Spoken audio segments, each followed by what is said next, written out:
Bonsoir Pierre Ferracci. Bonsoir. Votre groupe Alpha est leader des conseils au comité d'entreprise, des syndicats et des patrons vous consultent. Vous connaissez tout cet univers par cœur. Depuis longtemps aussi, vous êtes proche de la CGT. Le gouvernement voulait interdire le défilé demain à Paris. Finalement, il l'a autorisé. Est-ce qu'il a raison ? Si la situation n'était pas aussi sérieuse, on aurait parlé de sketch ou de vaudeville, mais ça s'est terminé un petit peu mieux que ça n'avait commencé. Il a raison de laisser le droit de manifestation s'exprimer, bien évidemment. Il y a trop de résistance aujourd'hui à cette loi, de la part d'organisations syndicales qui sont aujourd'hui majoritaires à s'élever contre cette loi. Donc il faut qu'elles aient le droit de manifester, c'est un droit constitutionnel. Il y a des problèmes de violence, il faut les traiter.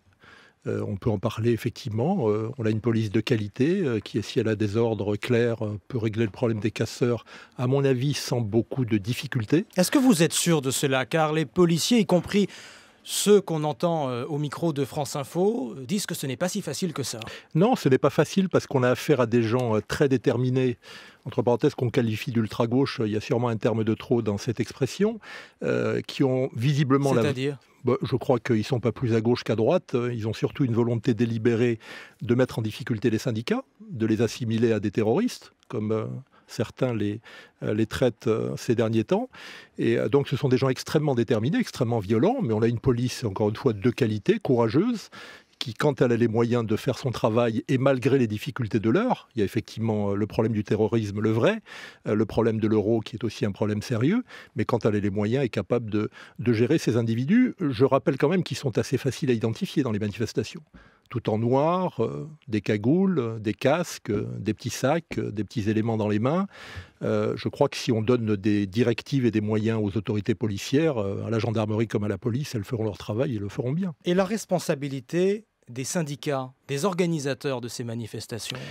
Écoutez, on a souvent critiqué le service d'ordre. Est-ce que ce n'est pas à eux aussi d'intervenir directement pour empêcher ces casseurs de casser ? On a souvent critiqué le service d'ordre de la CGT ou de Force ouvrière parce qu'ils travaillent de façon concertée, puis d'autres organisations qui sont aussi avec elles, Solidaires, la FSU, les organisations de jeunesse. Il y a déjà beaucoup de travail pour protéger les manifestants et ce travail est fait. Et parfois aux risques et périls des membres du service d'ordre. Il y a eu des blessés dans la dernière période, on en a peu parlé, effectivement, mais on ne peut pas leur demander d'avoir les moyens des autorités policières. Donc il faut que chacun fasse son travail. Les services d'ordre, comme l'ont dit les organisateurs, protègent les manifestants. C'est déjà un travail considérable parce que les casseurs sont un peu partout. Ils sont parfois dans les défilés, ils sont parfois autour des défilés. Est-ce qu'ils sont aussi, comme le dit le gouvernement, parmi des membres de la CGT ? Écoutez, il peut toujours y avoir des bavures ici et là, aussi bien au sein de la police qu'au sein des syndicats. Chacun a après fait son travail. Les syndicats élimineront les brebis galeuses s'il y en a. C'est un phénomène tout à fait marginal. Personne ne peut accuser aujourd'hui la CGT de jouer le jeu des casseurs. Le Premier ministre parle d'ambiguïté de la CGT là-dessus. Oui, il a parlé d'ambiguïté. Enfin, comme ses actions aujourd'hui sont très ambiguës, puisqu'il est sans doute à l'origine de l'interdiction et on lui a fait comprendre sans doute en haut lieu qu'il fallait trouver un autre compromis. Mais cette assimilation est parfaitement stupide, notamment autour de l'hôpital Necker. Je connais bien la CGT, je connais bien les autres organisations syndicales. Regardez, même la CFDT aujourd'hui dit que l'interdiction de la manifestation est une aberration. Donc essayer d'assimiler les casseurs et les membres des organisations syndicales, quelles qu'elles soient d'ailleurs. On n'arrête pas de cibler la CGT, mais il y a 6 autres organisations avec elle. Et puis il y en a qui ne manifestent pas. Donc pas d'ambiguïté, pas de complaisance des syndicats, c'est ça que vous nous dites, Pierre Ferracci ? Pas d'ambiguïté, pas de complaisance des syndicats, je le crois sur le fond. Et par contre, il faudrait que le gouvernement se rende compte que petit à petit, le rapport de force s'est transformé. Aujourd'hui, vous avez la CFE-CGC qui est contre la loi travail de façon très explicite. L'UNSA, quand on regarde bien, critique assez vertement l'inversion de la hiérarchie des normes et le référendum. Et puis il y a les organisations qui manifestent depuis le début. Ça fait un peu beaucoup. Ça fait une majorité syndicale, comme il y a sans doute au Parlement beaucoup d'opposition à cette loi travail. Qui a la solution aujourd'hui, sur le fond ? Je pense que c'est le président de la République. Il faut qu'il intervienne aujourd'hui.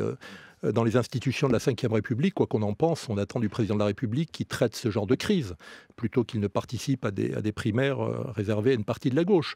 Donc il faut que François Hollande aujourd'hui s'exprime, réunisse sans doute toutes les parties en présence, à la fois ceux qui sont favorables à la loi et ceux qui sont opposés à la loi.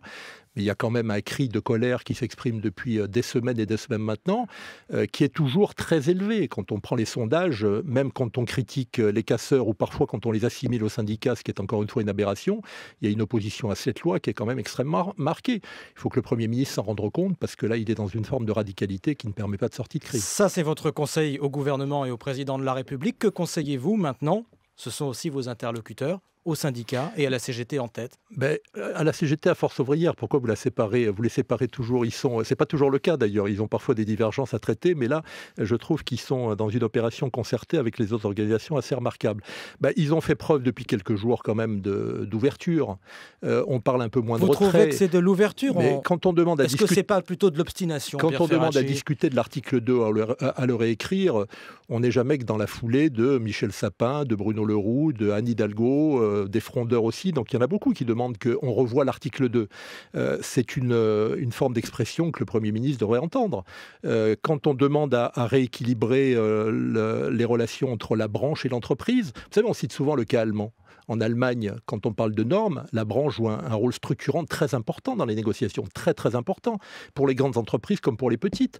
Pourquoi il n'y a pas ce rééquilibrage? Alors il y a différentes façons de rééquilibrer. Tout le monde est pour la négociation d'entreprise, je le dis depuis longtemps. Mais l'inversion de la hiérarchie des normes, ce n'est pas être contre la négociation d'entreprise. On peut être pour négocier au plus près des intérêts des salariés, au plus près des intérêts de l'entreprise, et considérer que la loi ou l'accord conventionnel de branche s'impose à l'entreprise. Le tout est de savoir ce qu'on y met dedans. Donc il y a des ouvertures qui sont faites. Il faut absolument rééquilibrer cet article 2. Il faut sans doute remettre le référendum à sa juste place et pas en faire un instrument, comme ça a été perçu, de contournement des organisations syndicales majoritaires. Voilà. Et il y a une solution, donc? Je pense qu'il y a une solution avec de la bonne volonté. Si tout le monde a le sens du compromis, on peut trouver une issue à la crise. Pierre Ferracci, le patron du groupe Alpha, invité de l'Interview Éco. Merci à vous.